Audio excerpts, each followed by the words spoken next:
kok malah ngamuan. Loh iya toh, malah ngamuan itu, meneng karena happy saja. Nah saya ingatkan ya, dulu yang pernah seneng happy terus jangan bosen loh ya. Iya toh, iya Mas Ira ya. Itu dulu kalau makan agak berdua moh, saiki mangano dewe iya, sing sitok nang pojok, sing sitok nang nggone pojok, iya toh, sing sitok nang ngene meja makan di kursi itu, kemudian yang satunya wes aku nak layah nak ngisor wae. Hati-hati, bosen. Kalau itu menjadi satu kebosanan, hati-hati. Jadi katakan ini satu penyebab sehingga tidak menggairahkan lagi. Nah, bagaimana solusinya? Bagaimana jalan keluarnya? Yaitu yang pertama, suami dan istri harus saling menemukan sesuatu yang baru di dalam pasangannya. Ini ya toh, sesuatu yang baru terus digali. Itulah yang namanya satu kehidupan pernikahan. Sesuatu yang tidak lagi membosankan karena ada sesuatu yang baru.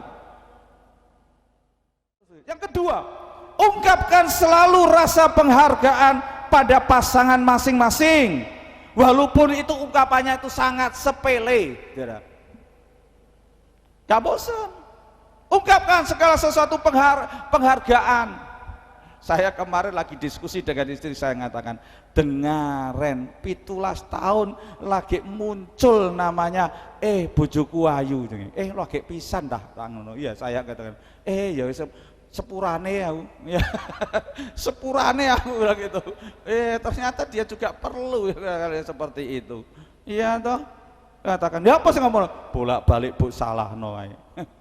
Jadi ada penghargaan walaupun itu sepele. Terima kasih ya. Sekarang istri saya saudara tak poyoi juga. Dengaren nah apa-apa terima kasih ya yang. Iya loh. Terima kasih ya yang berubah ya. Dan itu berubah membuat saya iya ya. Penghargaan itu yang sepele saja. Satu contoh saja. Sekian lama kita menikah, yang sudah menikah. Ayo, pada waktu ulang tahun pasangan kita mengucapkan enggak? Yang hari ini ulang tahun ya. Wis tuwek diawasi putu. Ya. Ayo. Benar enggak? Loh itu saya banyak dengar itu. Banyak kita nangis seperti itu. Padahal ulang tahun harinya. Kadang-kadang kami dengan anak-anak membuat satu kejutan. Ya.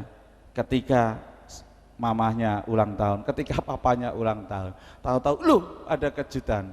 Menggairahkan sehingga katakan oh iya ini sesuatu yang tidak membosankan ya. Oleh sebab itu mari kedua mempelai buat ini semikian rupa sehingga bisa tetap ada satu sukacita, ada sesuatu yang bahagia ya.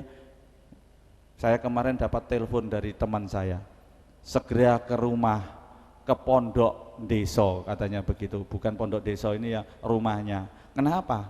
Saya sudah siapkan makanan. Saya dengan teman-temannya saya datang di sana.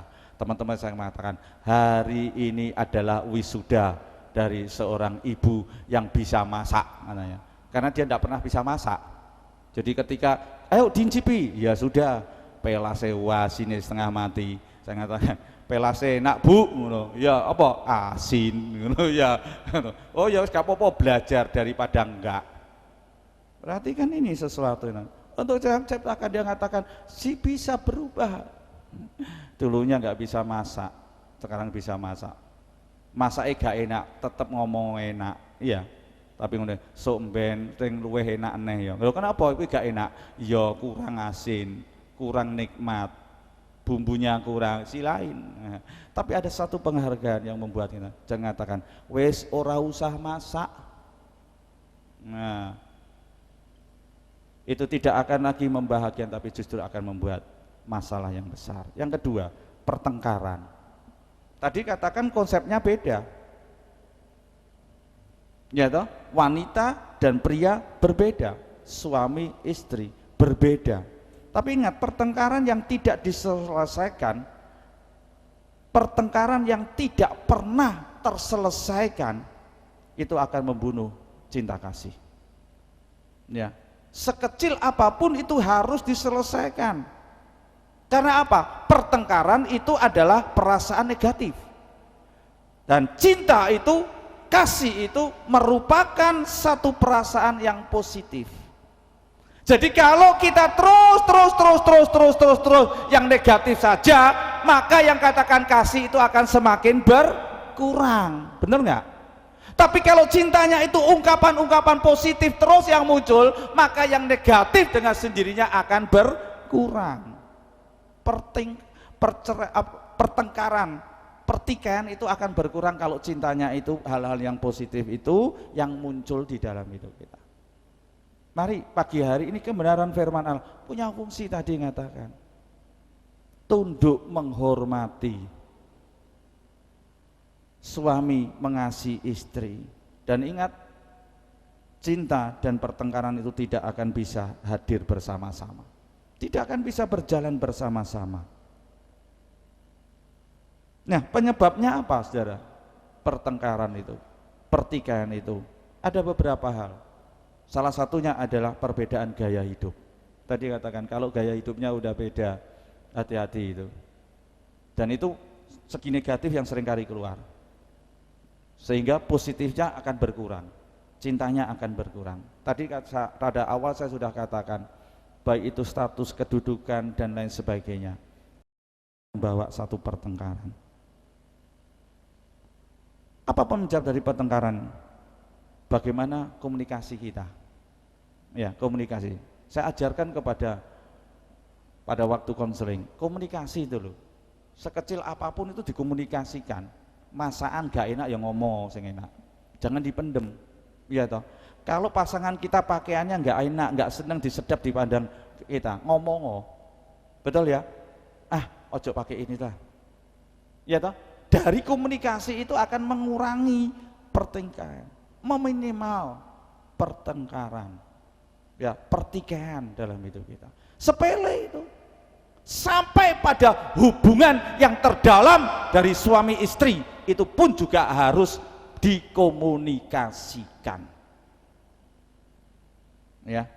Dan ini pagi hari ini membuat dalam kehidupan kita yang harus kita perhatikan. Oleh sebab itu, mari pada pagi hari ini kembali, hal-hal ini tidak akan membuat kita akan membuat rumah tangga itu semakin jauh dari kebahagiaan.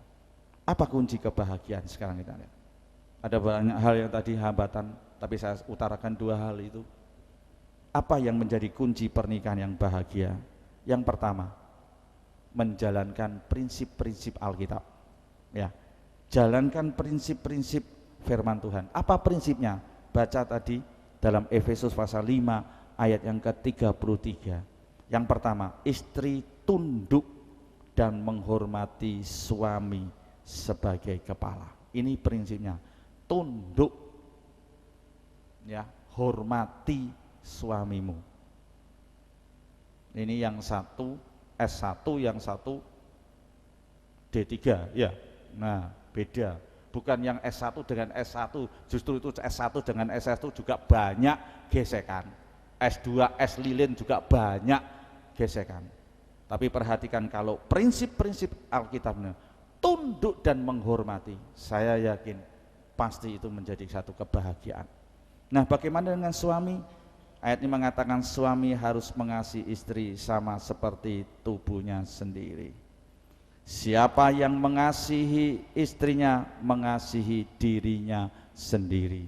Nah, ini ya Mas Yera, ini prinsip Alkitab. Kalau kamu tadi katakan tidak mau dicubit, jangan cubit, ya. Kalau nyamuk gigit kamu tidak senang, kamu juga jangan itu, ya, memperlakukan istri itu, ya.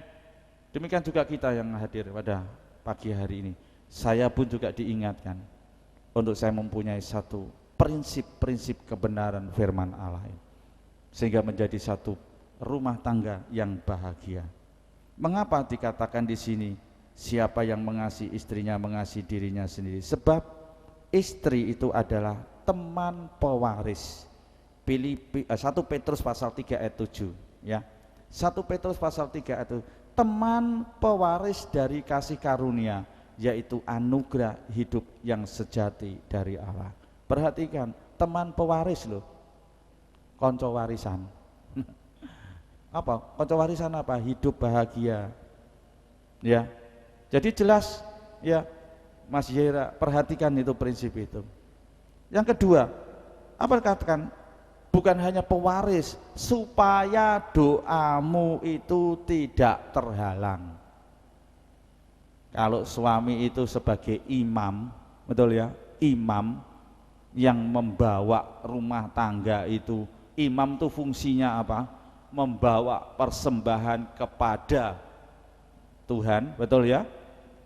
Ya, rumah tangga juga yang membawa kepada Tuhan itu adalah imamnya adalah pria, suami.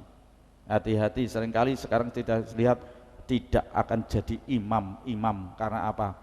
Suami tidak bisa menjadi imam dalam rumah tangga. Rumah tangganya berantakan, anaknya berantakan karena apa? Suami, kepala rumah tangga itu tidak menjadi imam. Nah, kalau tidak menjadi imam, doa kita terhalang. Makanya minta anak istrinya, rumah tangganya diberkati, ora diberkati karena apa? Tadi terhalang doanya. Betul? Ya toh? Perusahaannya, pekerjaannya, tokonya enggak berhasil karena doa kita terhalang. Karena apa? Enggak bawa. Nah, saya yakin Mas Yera ya, jadikan ini imam, dan kamu harus jadi imam dalam rumah tangga. Ya toh? Nah, istrinya mengatakan, "Pak, yang gak selalu ngomong gereja yang." Suaminya, beneran? Nyonya aku ora lunga gereja. Ya. Ya. Iya, jangan. Orang jadi imam, ayo lunga gereja, ayo ngelayani, ayo ibadah. Iya. Enggak tambah kesenangan. Ya wis senengan ae, Mak. Nang nggone omah wae ya. Iya. Ndak apa nang omah. Nah, makanya kenapa enggak diberkati? Kenapa? Karena enggak bisa jadi imam. Ngerti ya? Ya, jadi imam, Mas ya. Dan kalau kita menjadi imam, saya yakin pasti doa kita akan diberkati. Ya, pernikahan yang didasari oleh firman Tuhan, pasti pernikahan rumah tangga itu akan kokoh dan berbahagia. Ya, dasarnya firman, maka itu akan menjadi sesuatu yang membuat kita kokoh. Badai gelombang tidak akan bisa menghancurkan kita, karena firman Tuhan itu akan memberikan kekuatan.